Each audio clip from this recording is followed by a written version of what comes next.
Adolf Adi Dassler was born in a small town called Herzogenaurach, Germany. His family was not rich.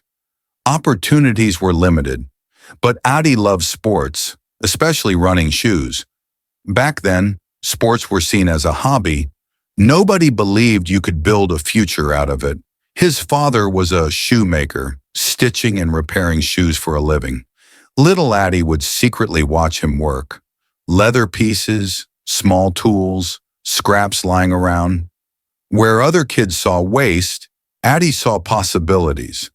While everyone laughed at him, he quietly whispered to himself, "If something doesn't exist, I'll create it." Years passed. Suddenly, World War II erupted. Adi was forced to join the army. He saw pain, blood, bombs, and destruction. It shattered him inside, but also taught him the most powerful lesson. Life is short. Playing safe kills dreams. He survived the war and returned home with a burning fire inside him. He shut himself inside an old laundry room and turned it into a tiny workshop. With nothing but scraps of leather, pieces of rubber, and a stubborn imagination, he built his first lightweight running shoe. At that time, sports shoes were heavy, slippery, uncomfortable. Athletes would fall, slow down, and injure easily. Adi changed that. He introduced ground grip and spikes, lightweight soles, speed-focused grip.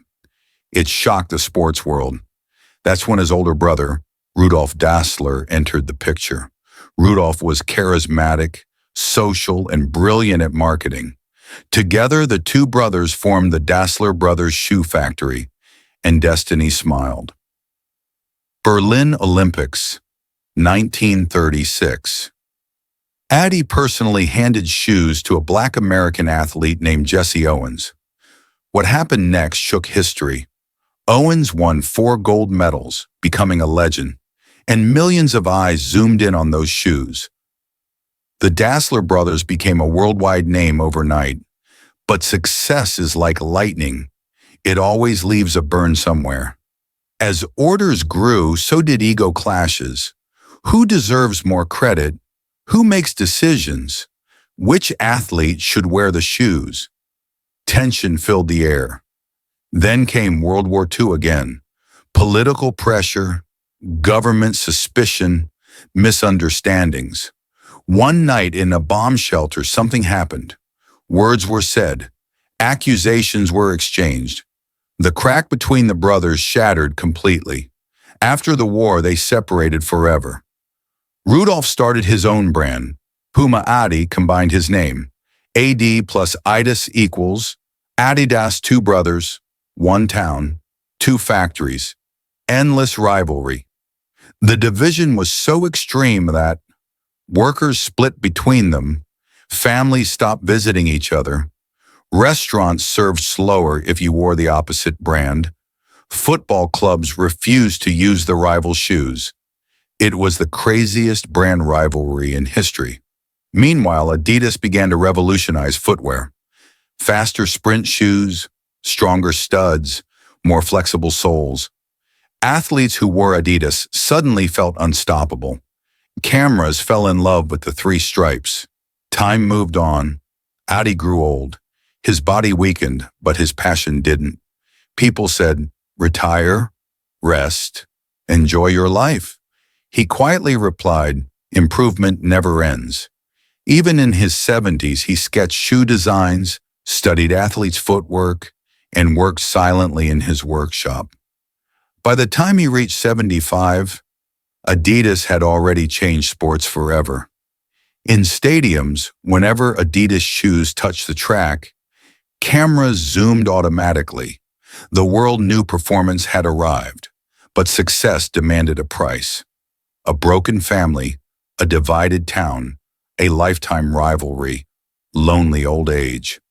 On his deathbed, he whispered, "My life wasn't perfect, but my shoes helped people run faster, and that is enough." Outside his window, footsteps echoed, kids running, shoes screeching. He smiled.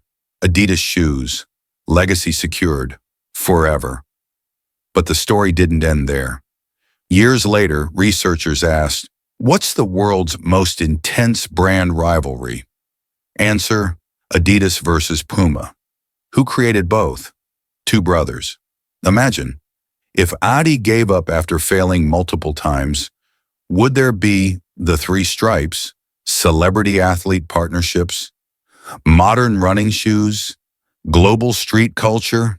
Likely not. As they say, innovation often rises from pain.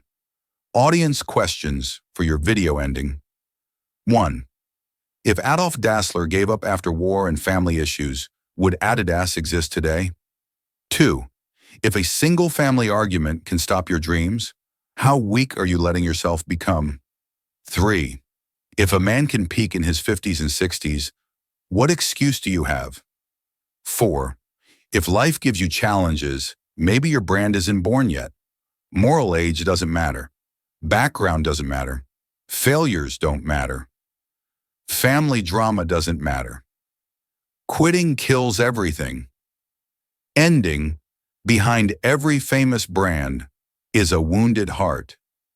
The difference is, some hearts break, some hearts build, and Adolf Dassler built forever. Thanks for watching.